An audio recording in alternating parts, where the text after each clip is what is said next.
What's up, guys? We're here with Abe Khalifa and getting his first top ever, finishing top 8. Yeah. So, anything to say, Abe? Yeah. Well, first I want to give a huge thanks to my fraternity brother Patrick. We worked together on events for like last year or so until recently his work schedules conflicted with his attendance. But basically, over the last year, I've come to a really good understanding of how to approach an event and deck building in general. And a lot of that advice that he gave is in his book, Road to the King, so I highly recommend getting a copy and reading it. What was your record after Swiss? I finished X11. Alright. Yep. Alright, let's get to the goo. For the starters, 3-pot Desires. May resolved it like 5 times. It's just really good because I'm playing BA Infernoid, so with Omega, being able to return the face downs came up a couple times. 3 Terratop, obviously broken. I don't really know. Tour guide. I really like that in this deck with Armadic. With all the Veilers and Fog Blades in the format, these cards get stops pretty often, and being able to have this to like continue playing after those get negated is just really, really good. Fiendish Rhino Warrior. I didn't want to play more than one of this because I didn't want to create a normal summon problem in my deck, and I think it's a starter because being able to send whatever you want off of it is just like really important. Also, being able to raise the number of Infernoids in your graveyard without making Dante comes up often, so you can make another rank 3 and then do that. Also, it protecting the Infernoids or the BAs from destroying themselves is really good. Graph.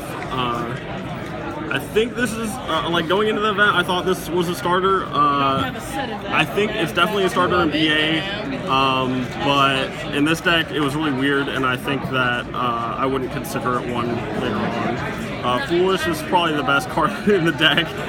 Being one hand, I had like Foolish with Soul Charge, and whenever you have that, being able to send Rhino Warrior and then like Decatron or Graph or whatever is just insane. 1-for-1. I consider this card a starter also this weekend, but I'm still not really sure. Did you like the 1-for-1? Yeah, 1-for-1's broken. There were a lot of times where I needed to use my normal summon and get the removal from Decatron, and it's really hard. It's almost impossible to do that with Decatron. I understand why people. I'm only playing 2 Decatron. I understand why people were playing 3, like from the list from the regionals lately, because Decatron itself is now to anti-spell and emptiness, where 1-for-1 isn't. And that only came up one time. I played Dion Acreage the last round of Swiss, and game 1 he had emptiness, and I had 1-for-1 in Desires, so I couldn't out it, and then I activated Desires to banish both Decatron. So yeah, so that's it for the starters. Did you regret playing 1 or was the 1 Fiendish Chain good, or Fiendish Rhino? Fiendish Rhino, I may increase it if I play this deck again in the future. But again, with the normal summons is really important. I feel that my deck's consistent enough without multiples that just the added being able to mill it is already really good, and so I don't think it's that necessary to play more than 1. Okay. Yeah. Superior Extenders, Soul Charge is amazing to open Soul Charge. Decatron, this card is like somebody did a video on the Infernoid, said, or some Infernoid deck, and said this card lets you do whatever you want, and that's really true.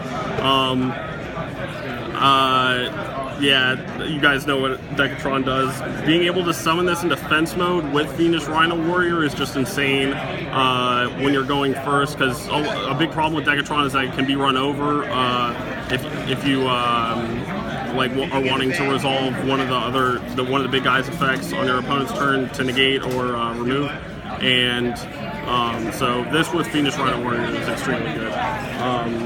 3 Farfa. One of the best parts of this deck is that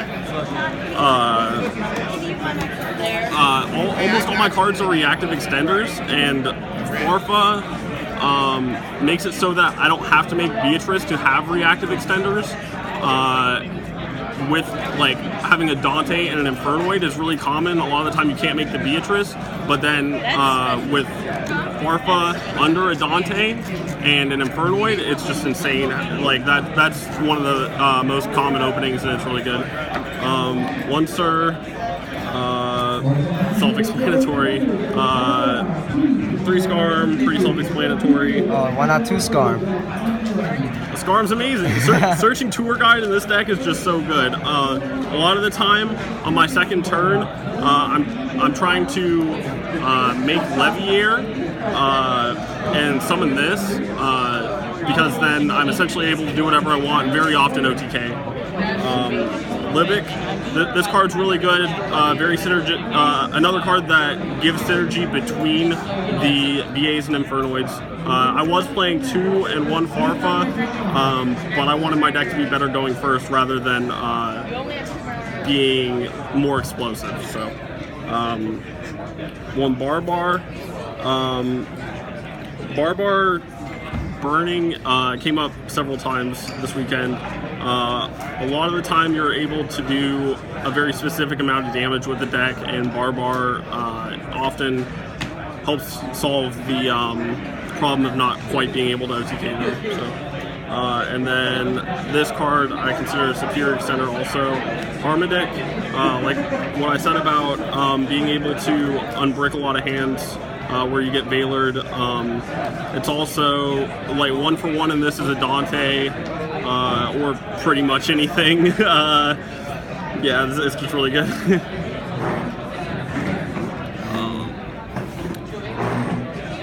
Additional extenders, 3 Sidesmiths. That's my favorite card in the deck. Basically, a big problem, or like the main reason that I play this deck is Sidesmiths, because of being able to attack a Spirit Dragon, and then it's a non-targeting banish effect, so even if they chain to the effect and summon the Azorize, you're still able to banish Azor, and so that's really good. Oh, that card's broken. Yeah, I've been joking all weekend that Dante is E-Telly for Sidesmiths, but I don't know if that's necessarily true. 1 Antra. Antra's really good in the PK Fire matchup, and it also allows you to make more Dantes just being in the deck because of Decatron. So that's really good. It also, being set off Decatron, allows for the Gaia play more often, and if I'm summoning that card, the game's over. Petrulia. Petrulia is really bricky in this deck.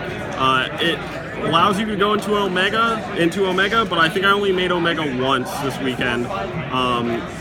It's just Omega doesn't stop you from getting killed, and you're taking a gamble on them not being able to play because of it. I think Omega was a lot better maybe a couple formats ago. It was really good against Pendulum, and I'm not sure if it's as good now, but spot removal, of course, is good.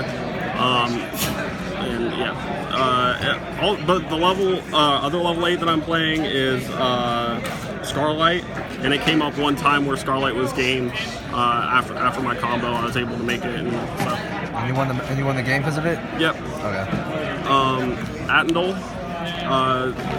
Attendal came up twice this weekend, actually. Blue Eyes often, when they summon their Sage, or whatever tuner they're using, it's broken to be able to Farfa it, and then a lot of the time if you're able to do that and their play isn't defensive enough, then you're able to OTK. And so I really like the one Attendal. I made Hope once this weekend with the Decatron sending the Sidesmith and then the Attendal, and Hope's really good. I got my opponent down really low and summoned Hope, and it was good.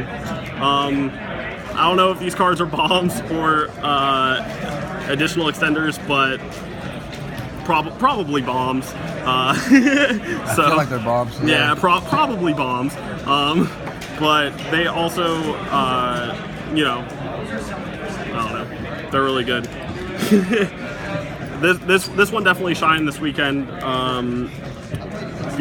Whenever I summoned Decatron at the end of my combo, I was sending. I liked sending Deviati better.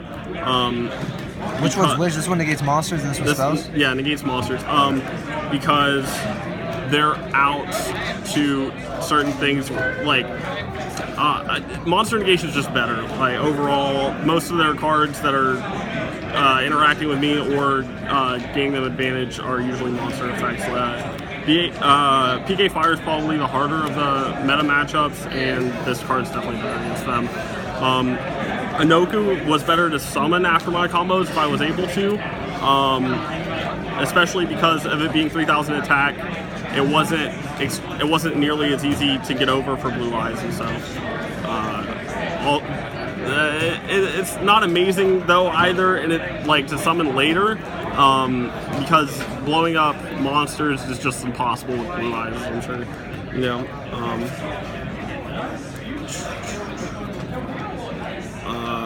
Defensive cards, Maxi. Maxi's really self-explanatory. I'm sure it's probably the best card in the game right now. Being able to, one really good thing about Maxi in this deck versus other decks is that my deck or Infernoids basically like allow you to play no matter what if you have all the cards to do it. So being able to put all the cards to use is really cool. And it's similar with BA, so you just use all your BAs first and then summon your Infernoids. So if my opponent ever plays through Maxi, I'm just winning the game. Maxi's broken. Yeah. God card. 2 Floodgates, MCS Anti-Spell. Basically, with Anti-Spell, the theory, Corey McDuffie and I talked a lot about my deck for this weekend. We worked on a lot of it together, and we decided that Anti-Spell is definitely better than playing, at least for this event, than playing the One Strike or something, just because stuff like Eccentric, there's just like a few very specific outs to this card that are to warning that aren't an out to Anti-Spell, and it's just really good. Like a lot of time you just win the game because you activate the card. So those are both God cards too. How many times do you vanity these people? Gonna win. Let's see. Twice, but one time he scooped before I activated it. Or well, 3 times if you count the one in Top Cut. But he had Twin Twister, so yeah. And then engine requirement, take it on board. Harmonic also unbricks this card, and 1-for-1 also, so that's really cool. I didn't play any wind extra deck monsters, I don't think. Levier, yeah, that's the one. But yeah, that's really good. And then I'm sorry. You gotta play Upstart, man. Yeah, my deck's 40 cards. I'd see 42 and 44 becoming a lot more common, and because a lot of people think that Desires creates a problem within your deck, I disagree with that. Alright, extra side. Alright, extra deck. Okay. F-Zero. This card's amazing in this deck.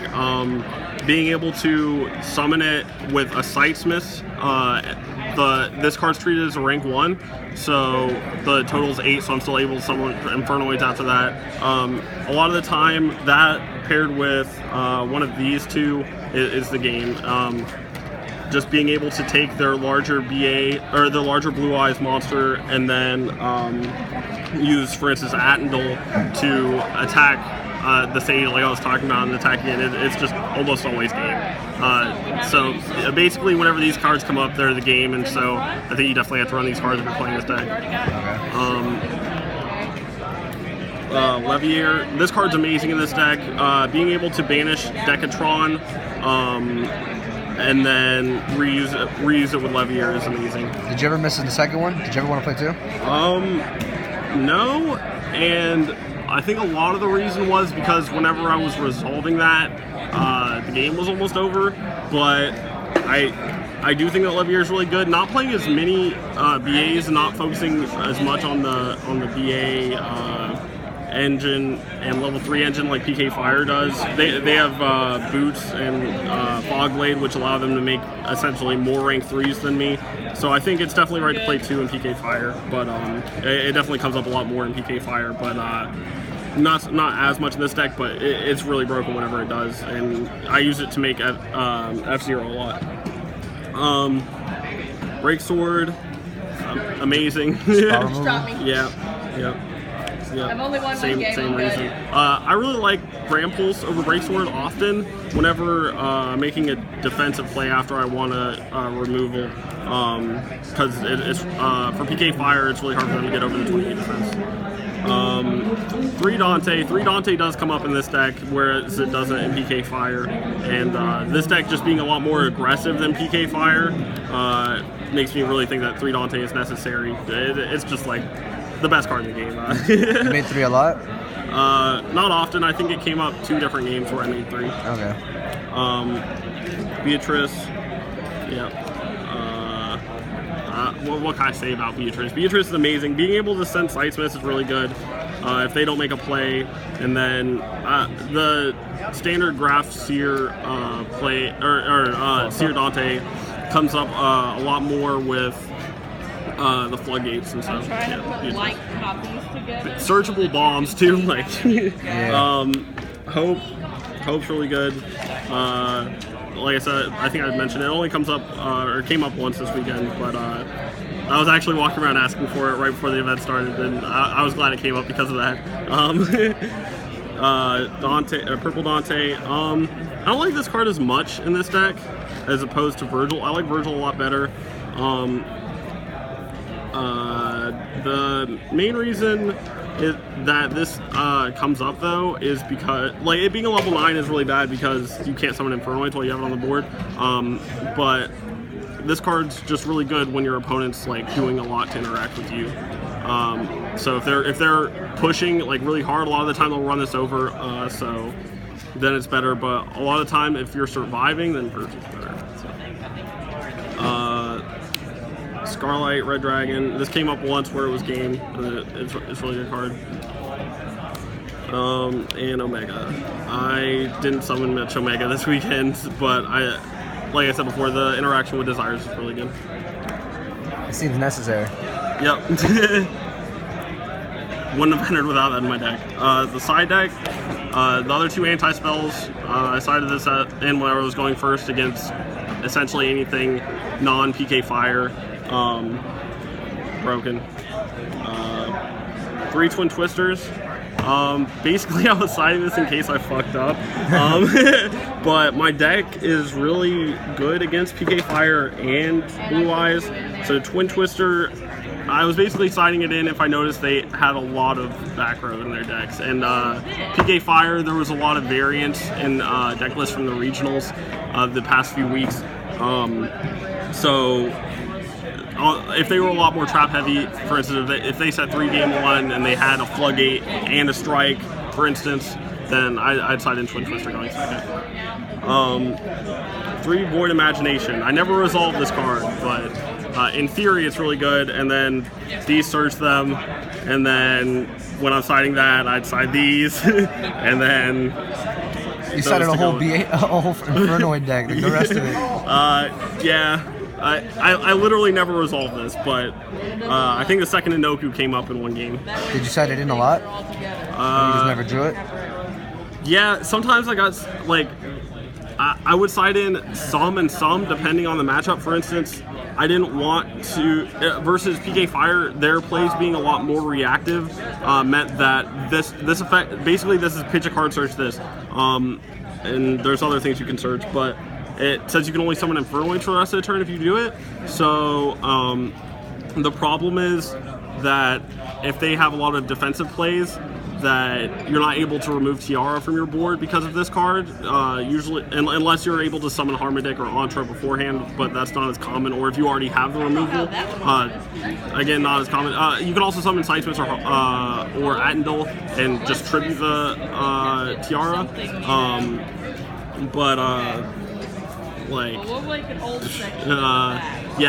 this doesn't come up as much. It's really good against Blue Eyes. Tiara being bigger than Blue Eyes is really good. Okay. Yeah. So. All right, thanks, Abe. Yep. Congratulations on your top. Thanks. All right, see you.